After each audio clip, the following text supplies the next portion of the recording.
Isaiah 21.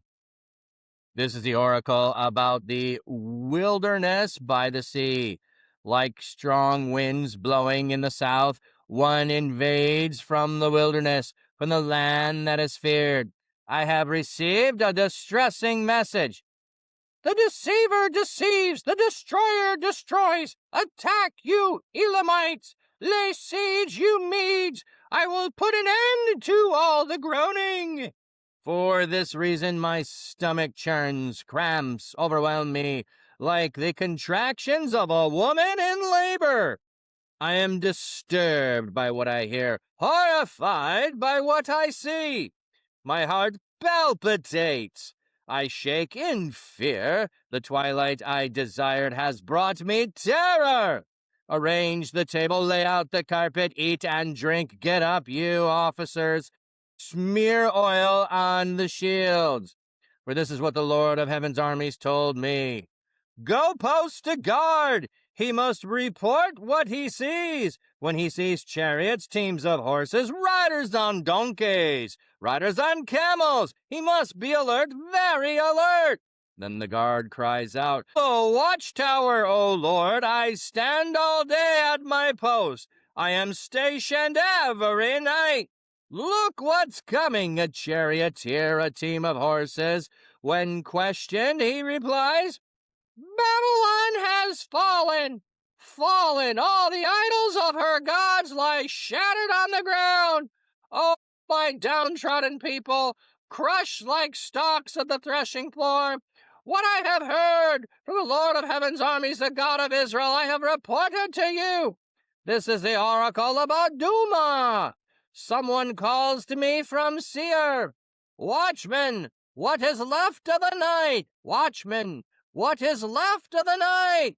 The watchman replies, morning is coming, but then night. If you want to ask, come back again. Then an oracle about Arabia. In the thicket of Arabia, you spent the night, you demonite. Dedan caravans. Bring out some water for the thirsty.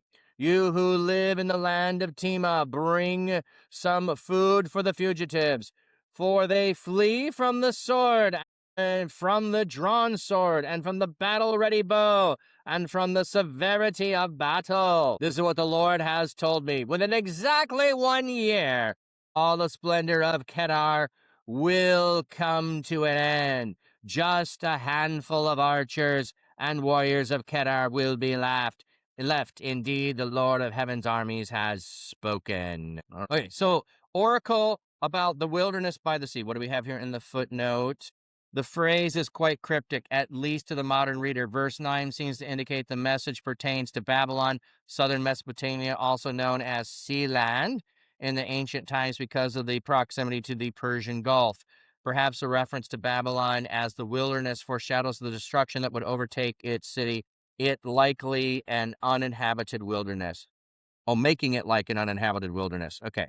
So the deceiver deceives, the destroyer destroys. Attack, you Elamites. Lay siege, you Medes. Well, the fact that it is saying you Medes are going to attack, the Medes and the Persians do, in fact, attack Babylon and overtake it. So to say that there could be a reference here to Babylon does make sense. Again, we have the overwhelming nature of it.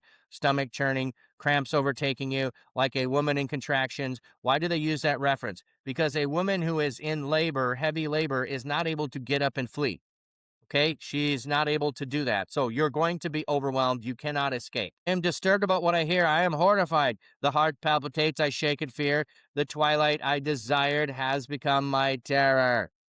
Arrange the table, lay down on the carpet, eat and drink. Get up, you officers. Smear oil on your shields. Get ready for battle. The Lord is coming. Post a guard. You won't see it. You're going to be waiting for it. You're going to be waiting for deliverance. You're going to see riders. You're going to be waiting. And what are you going to hear? You're going to hear that Babylon has fallen. Okay? You're going to hear Babylon has fallen.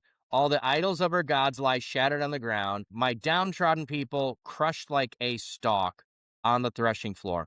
Now, Habakkuk has a whole prophecy, and he's saying, why won't you punish your own people? They are horrible, sinful people. And he goes, I'm going to use Babylon. Now we have Babylon is going to be crushed. Okay, the oracle about Duma means silence, but here it's a proper name, probably referring to a site in North Arabia or the nation of Edom. If Duma is an area north of Arabia, it'll be interesting to the Edomites because of the strategic position on the routes. Okay, so don't know exactly where that is. Seir is Edom. Someone calls to me from Seir, so that's why it would make sense that it would be in Seir. And when they're saying Arabia, Arabia is a nebulous region that sometimes would be farther north, sometimes farther south, depending upon when they are talking about it. So don't just think Saudi Arabia. The Dedonite caravans. So their caravan people is part of the people are going to flee from the swords, from the drawn swords, be ready for battle. And then there is the within 1 year, all the splendor of Kedar will come to an end. So we had Isaiah walking around for 3 years in his undergarments, and now we have a pronouncement. This is all going to happen within 1 year. Within 1 year, Kedar will be, the warriors of Kedar will not be left. The remnant of the number of the bow, the mighty men of Kedar will be few. Okay, so again, there is some remnant language there.